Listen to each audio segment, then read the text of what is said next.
Hallelujah. ದೇವರ ಪರಿಶುದ್ಧ ನಾಮಕ್ಕೆ ಸ್ತೋತ್ರವಾಗಲಿ. ಈ ದಿನ ನಾವು ಮಾರ್ಕನು ಬರೆದ ಸುವಾರ್ತೆ ಅಧ್ಯಾಯ 15 ಮತ್ತು 16 ಓದಿ ಧ್ಯಾನ ಮಾಡುವಂತರಾಗೋಣ. ಮಾರ್ಕನು ಬರೆದ ಸುವಾರ್ತೆ ಅಧ್ಯಾಯ 15. ಬೆಳಗಾದ ಕೂಡಲೇ ಮಹಾಯಾಜಕರು, ಹಿರಿಯರು, ಶಾಸ್ತ್ರಿಗಳು, ಹಿರೀ ಸಭೆಯವರೆಲ್ಲರೂ ಒಟ್ಟುಗೂಡಿ ಆಲೋಚನೆ ಮಾಡಿಕೊಂಡು ಯೇಸುವನ್ನು ಕಟ್ಟಿಸಿ ತೆಗೆದುಕೊಂಡು ಹೋಗಿ ಪಿಲಾತನಿಗೆ ಒಪ್ಪಿಸಿದರು. ಪಿಲಾತನು ಆತನನ್ನು, ನೀನು ಯೆಹೂದ್ಯರ ಅರಸನು ಹೌದೋ ಎಂದು ಕೇಳಲು ಆತನು, ನೀನೇ ಹೇಳಿದ್ದಿ ಎಂದು ಉತ್ತರ ಕೊಟ್ಟನು. ಮಹಾಯಾಜಕರು ಆತನ ಮೇಲೆ ತುಂಬ ದೂರು ಹೇಳುತ್ತಿದ್ದರು. ಆಗ ಪಿಲಾತನು ಇನ್ನೊಂದಾವರ್ತಿ ಆತನನ್ನು, ನೀನು ಏನೂ ಉತ್ತರ ಕೊಡುವುದಿಲ್ಲವೇ? ಇವರು ನಿನ್ನ ಮೇಲೆ ಎಷ್ಟು ದೂರುಗಳನ್ನು ಹೇಳುತ್ತಾರೆ ನೋಡು ಎಂದು ಕೇಳಿದನು. ಆದರೆ ಯೇಸು ಇನ್ನೇನೂ ಉತ್ತರ ಕೊಡಲಿಲ್ಲ. ಅದನ್ನು ನೋಡಿ ಪಿಲಾತನು ಆಶ್ಚರ್ಯಪಟ್ಟನು.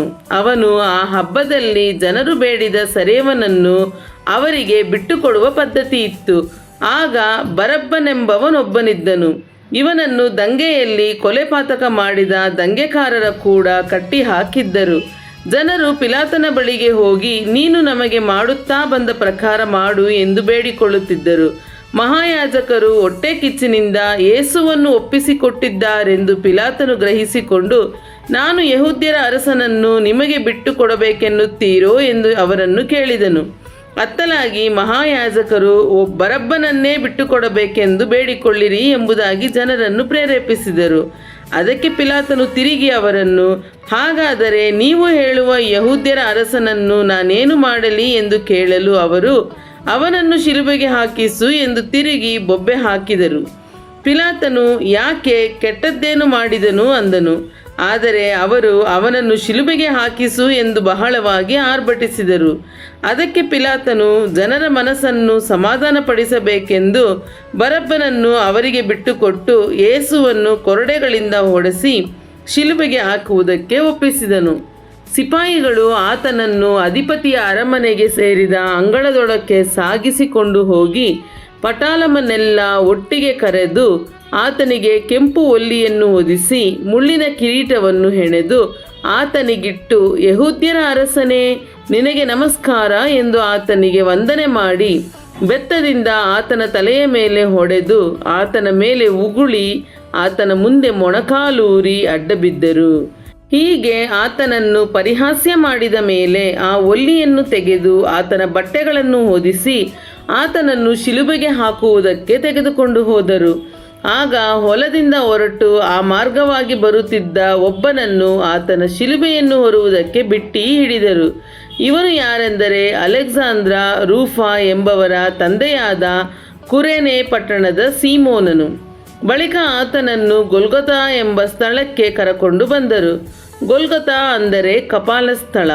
ಅಲ್ಲಿ ಆತನಿಗೆ ರಕ್ತಬೋಳ ಬೆರೆಸಿದ ದ್ರಾಕ್ಷಾರಸವನ್ನು ಕೊಟ್ಟರು. ಆದರೆ ಆತನು ತೆಗೆದುಕೊಳ್ಳಲಿಲ್ಲ. ಅವರು ಆತನನ್ನು ಶಿಲುಬೆಗೆ ಹಾಕಿ ಆತನ ಬಟ್ಟೆಗಳಲ್ಲಿ ಯಾವುದು ಯಾರಿಗೆ ಬೇಕೆಂದು ಚೀಟು ಹಾಕಿ ಪಾಲು ಮಾಡಿಕೊಂಡರು. ಆತನನ್ನು ಶಿಲುಬೆಗೆ ಹಾಕುವಾಗ ಹೊತ್ತಾರೆ 9 ಗಂಟೆಯಾಗಿತ್ತು. ಇದಲ್ಲದೆ ಅವರು ಹೊರಿಸಿದ ಅಪರಾಧವನ್ನು ಸೂಚಿಸುವ ಒಂದು ವಿಳಾಸವು ಶಿಲುಬೆಯ ಮೇಲೆ ಬರೆದಿತ್ತು. ಅದೇನೆಂದರೆ, ಯೆಹೂದ್ಯರ ಅರಸನು ಎಂಬುದೇ. ಅದಲ್ಲದೆ 2 ಕಳ್ಳರನ್ನು ತಂದು ಒಬ್ಬನನ್ನು ಆತನ ಬಲಗಡೆಯಲ್ಲಿ ಮತ್ತೊಬ್ಬನನ್ನು ಎಡಗಡೆಯಲ್ಲಿ ಆತನ ಸಂಗಡ ಶಿಲುಬೆಗೆ ಹಾಕಿದರು. ಅಲ್ಲಿ ಹಾದು ಹೋಗುವವರು ತಲೆ ಆಡಿಸಿ, ಆಹಾ, ದೇವಾಲಯವನ್ನು ಕೆಡವಿ 3 ದಿನದಲ್ಲಿ ಕಟ್ಟುವವನೇ, ಶಿಲುಬೆಯಿಂದ ಇಳಿದು ನಿನ್ನನ್ನು ರಕ್ಷಿಸಿಕೋ ಎಂದು ಆತನನ್ನು ಹಂಗಿಸುತ್ತಿದ್ದರು. ಅದೇ ಮೇರೆಗೆ ಮಹಾಯಾಜಕರು, ಶಾಸ್ತ್ರಿಗಳು, ಅವನು ಮತ್ತೊಬ್ಬರನ್ನು ರಕ್ಷಿಸಿದನು, ತನ್ನನ್ನು ರಕ್ಷಿಸಿಕೊಳ್ಳಲಾರನು. ಇಸ್ರಾಯೇಲರ ಅರಸನಾದ ಈ ಕ್ರಿಸ್ತನು ಈಗ ಶಿಲುಬೆಯಿಂದ ಇಳಿದು ಬರಲಿ. ಇಳಿದು ಬಂದರೆ ನಾವು ನೋಡಿ ನಂಬೇವು ಎಂದು ತಮ್ಮೊಳಗೆ ಹಾಸ್ಯದಿಂದ ಮಾತಾಡುತ್ತಿದ್ದರು. ಆತನ ಸಂಗಡ ಶಿಲುಬೆಗೆ ಹಾಕಲ್ಪಟ್ಟವರು ಸಹ ಆತನನ್ನು ನಿಂದಿಸುತ್ತಿದ್ದರು. ಮಧ್ಯಾಹ್ನವಾದಾಗ ದೇಶದ ಮೇಲೆಲ್ಲ ಕತ್ತಲೆ ಕವಿದು ಸಾಯಂಕಾಲ 3 ಗಂಟೆಯ ತನಕ ಇತ್ತು. 3 ಗಂಟೆಗೆ ಯೇಸು, ಎಲೋಹಿ ಎಲೋಹಿ ಲಮಾ ಸಬಕ್ತಾನಿ ಅಂದರೆ, ನನ್ನ ದೇವರೇ, ನನ್ನ ದೇವರೇ, ಯಾಕೆ ನನ್ನನ್ನು ಕೈಬಿಟ್ಟಿದ್ದೀ ಎಂದು ಮಹಾಧ್ವನಿಯಿಂದ ಕೂಗಿದನು. ಹತ್ತಿರ ನಿಂತಿದ್ದವರಲ್ಲಿ ಕೆಲವರು ಅದನ್ನು ಕೇಳಿ, ಎಲಿಯನನ್ನು ಕರೆಯುತ್ತಾನೆ ಕಾಣಿರೋ ಅಂದರು. ಆಗ ಒಬ್ಬನು ಓಡಿ ಹೋಗಿ ಸ್ಪಂಜನ್ನು ಹುಳಿ ರಸದಿಂದ ತುಂಬಿಸಿ ಕೋಲಿಗೆ ಸಿಕ್ಕಿಸಿ ಆತನಿಗೆ ಕುಡಿಯುವುದಕ್ಕೆ ಕೊಟ್ಟು, ಬಿಡಿರಿ, ಎಲೀಯನು ಇವನನ್ನು ಇಳಿಸುವುದಕ್ಕೆ ಬರುವನೇನೋ ನೋಡೋಣ ಅಂದನು. ಆದರೆ ಯೇಸು ಮಹಾಧ್ವನಿಯನ್ನು ಗೈದು ಪ್ರಾಣಬಿಟ್ಟನು. ಆಗ ದೇವಾಲಯದ ತೆರೆಯು ಮೇಲಿಂದ ಕೆಳಗಿನವರೆಗೂ ಹರಿದು 2 ಭಾಗವಾಯಿತು. ಆತನು ಹೀಗೆ ಪ್ರಾಣ ಬಿಟ್ಟದ್ದನ್ನು ಆತನ ಹತ್ತಿರ ಎದುರಿಗೆ ನಿಂತಿದ್ದ ಶತಾಧಿಪತಿಯು ನೋಡಿ, ನಿಜವಾಗಿ ಈ ಮನುಷ್ಯನು ದೇವಕುಮಾರನಾಗಿದ್ದನು ಅಂದನು. ಇದಲ್ಲದೆ ಅಲ್ಲಿ ಸ್ತ್ರೀಯರು ಸಹ ದೂರದಿಂದ ನೋಡುತ್ತಿದ್ದರು. ಇವರಲ್ಲಿ ಆತನು ಗಲಿಲಾಯದಲ್ಲಿದ್ದಾಗ ಆತನನ್ನು ಹಿಂಬಾಲಿಸಿ ಸೇವೆ ಮಾಡುತ್ತಿದ್ದವರಾದ ಮಗ್ದಲದ ಮರಿಯ, ಚಿಕ್ಕ ಯಾಕೋಬನ ಮತ್ತು ಯೋಸೆಯ ತಾಯಿಯಾದ ಮರಿಯ, ಸಲೋಮೆ ಎಂಬುವವರು ಆತನ ಸಂಗಡ ಯೆರೂಸಲೇಮಿಗೆ ಬಂದಿದ್ದ ಇನ್ನೂ ಅನೇಕ ಸ್ತ್ರೀಯರು ಇದ್ದರು. ಆಗಲೇ ಸಂಜೆಯಾಗಿತ್ತು ಮತ್ತು ಆ ದಿನವು ಸೌರಣೆಯ ದಿನ, ಅಂದರೆ ಸಬ್ಬತ್ ದಿನದ ಹಿಂದಿನ ದಿನ ಆಗಿತ್ತು. ಹೀಗಿರಲಾಗಿ ಅರಿಮಥಾಯದ ಯೋಸೇಫನೆಂಬುವವನು ಬಂದು ಧೈರ್ಯದಿಂದ ಪಿಲಾತನ ಬಳಿಗೆ ಹೋಗಿ ಯೇಸುವಿನ ದೇಹವನ್ನು ತನಗೆ ಕೊಡಿಸಬೇಕೆಂದು ಬೇಡಿಕೊಂಡನು. ಅವನು ಹಿರೀ ಸಭೆಯವರಲ್ಲಿ ಘನವಂತನು, ದೇವರ ರಾಜ್ಯವನ್ನು ಎದುರು ನೋಡುತ್ತಿದ್ದವನು.